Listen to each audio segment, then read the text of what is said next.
The Middle East Institute at Georgia State University presents Arabic Grammar Unpacked.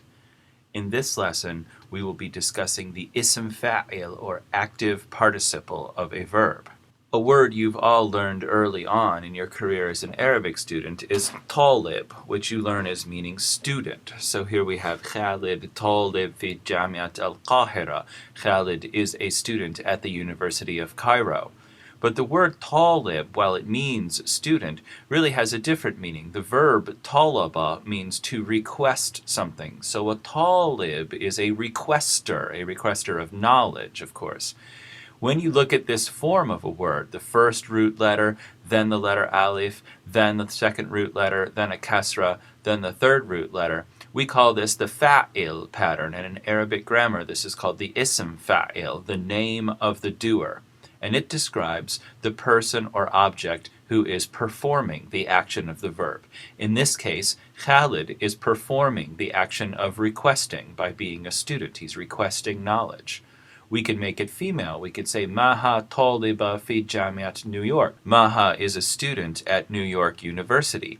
Here, because she's female, we've added ta marbuta to the word طالب. طالب is derived from a verb, but it is a noun or sometimes an adjective, and so we have to inflect it like a noun or an adjective. We can say هؤلاء الشباب طلاب في جامعتنا. These guys are students at our university, where طلاب is the human plural form of طالب. Again, this is the ism fāʿil or active participle. Active participle isn't a word that makes a great deal of sense to most English speakers, but if you think about it in its Arabic meaning, ism fāʿil, the name of the doer, it makes a great deal more sense. We could say that Naguib Mahfouz Katib Masri Ma'ruf. Naguib Mahfouz is a well-known Egyptian writer, where we've taken the verb kataba, to write, and put it in the fāʿil form and turned him into a katib, a writer. Note, this is a noun, not a verb, although it's derived from a verb. As a review, remember that there are 5 parts of every verb. We have the maldi or past or complete tense that describes the completed action and is the root form of the verb in Arabic. We have the mudari or incomplete or present tense, which has 3 separate forms. Here it's given by default in the mudari marfu', the imperfect indicative form.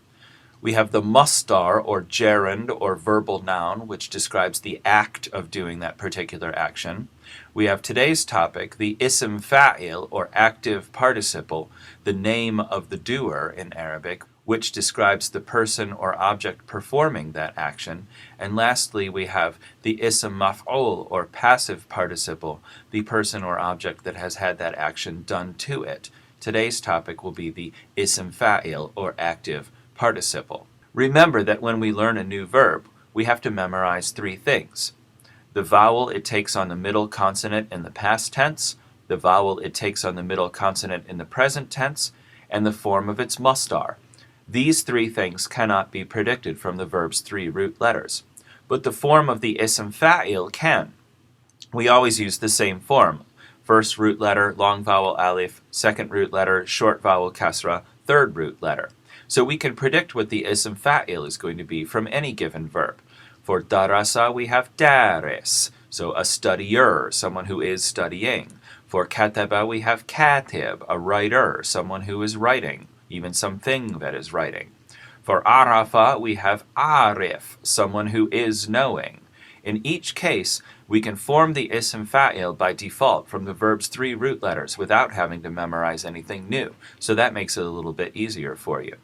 Let's take a few examples. One way in which the ism fāʿil is used in everyday speech is to represent what we would call the present progressive tense in English. I am doing this thing. So we can use the regular present tense. We can say Khalid yahdur asaf. Khalid is attending class, or Khalid attends class. In less formal speech, people often use the ism fāʿil to substitute for the regular present tense. So in informal or colloquial speech, you might hear someone say, Khalid hadir asaf. Khalid is an attender of class, is something like what this would really mean. This is colloquial. It's not wrong in the formal language. The formal language is much more likely to use the regular present tense. But in colloquial speech, you'll hear this used all the time, so it's worth getting to know. If it were a woman doing it, we could say Maha tajlis fil kursi. Maha is sitting in the chair. Or we could say Maha jalisa fil kursi. Again, it's crucial to keep in mind that the ism fa'il is a noun or an adjective. Arabic grammar really regards nouns and adjectives as fundamentally the same thing, not a verb. So we're going to inflect it like an adjective. We're going to add ta marbuta to make it feminine instead of changing the ya prefix to a ta like we would for the regular present tense. The ism fa'il can serve as a noun or an adjective. In this case, we have ذَلِكَ طَالِبْ نَاجِحٌ. That student is successful, or this could read, that student is a success. There's no real distinction between the two in Arabic. There's a lot of slippage between noun and adjective. So in this case, we're using the ism fa'il twice in the same sentence. Talib is an ism fa'il, requester, and najih is an ism fa'il, success or successful. We can make clear that it's an adjective by changing the words around it. We can say ذَلِكَ شَابٌ طَالِبٌ نَاجِحٌ جِدًّا. That guy is a very successful student.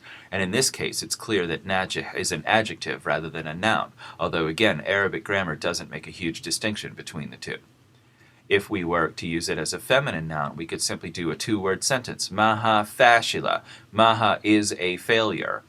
And here we're using the ism fa'il both in the feminine by adding ta marbuta and as a noun by making it the khabar of this particular sentence. Or we could string it out and turn it into an adjective by saying Maha fatat fashila fil hayat. Maha is a young woman failing in life, which isn't a very nice thing to say about Maha, but it's grammatically accurate. So the ism fa'il can serve as either a noun or an adjective, and in most cases Arabic grammar doesn't particularly care which one it is. But it's going to take the same form no matter what. One of the tricky things that you'll run into is making the ism fa'il plural when we're using the human plural of the ism fa'il. So here we have an example. هذا شاب عامل ناجح. This guy is a successful worker. But now if we make the whole sentence plural, we say هؤلاء الشباب عمال ناجحون. And here we've used both forms of the human plural of the ism fa'il. These guys are successful workers. Most of the time, you'll have what's called the jam' mudhakkar salim, the regular human plural for the ism fa'il. So in this case, najihun has the un ending that makes it human plural. But for many of the more common verbs, like amila, it has a separate human plural form, the fāʿil pattern. You'll know this from tolab, but it's got the same pattern. Umal, katib is going to work the same way, kutab. So this is a very common human plural form for the ism fa'il. If you were to say, هؤلاء الشباب عاملون ناجحون, everyone would understand precisely what you meant, but it would be the equivalent of a child saying, that family has 3 childs, instead of 3 children. Everyone would understand you, you just kind of sound like a 3-year-old, which for many intermediate Arabic students is a real goal to reach. Here we have أولئك الناس طلاب فاشلون, and here's another example of the 2 different versions of the human plural of the ism fa'il. Those people are failing students, where طلاب has the fa'al wazn and fashilun has the regular jam' mudhakkar salim or sound human plural. So in this case we have both of the human plural forms of the ism fa'il in the same sentence. If they were to be human female plural, however, they take the regular alif ta ending in both cases.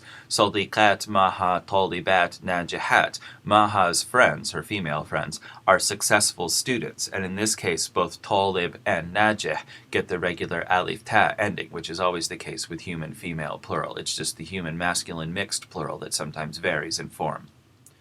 Sometimes we'll have an ism fa'il from a different sort of a verb.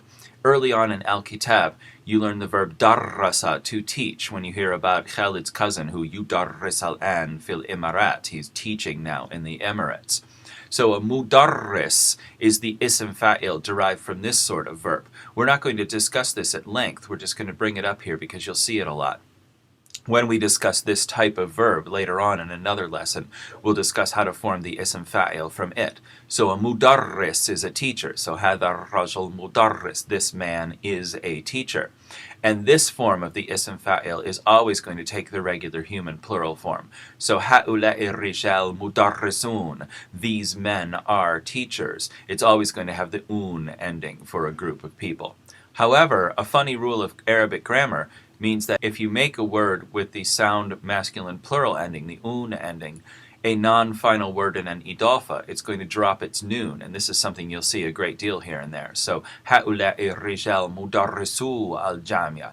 These men are the teachers of the university. So we drop our noon, we don't say مدرسون الجامعة. So that's sometimes confusing and it's worth noting. However, if they're all female, we don't have to worry about it. هؤلاء النساء مدرسات الجامعة. These women are the teachers of the university. Here we don't lose our final consonant. So the ism fa'il is formed from the verb by using the first letter, long vowel alif, second letter, kesra, third letter pattern. It's very useful. It serves as a noun or an adjective, and it represents the person or object who is performing that action.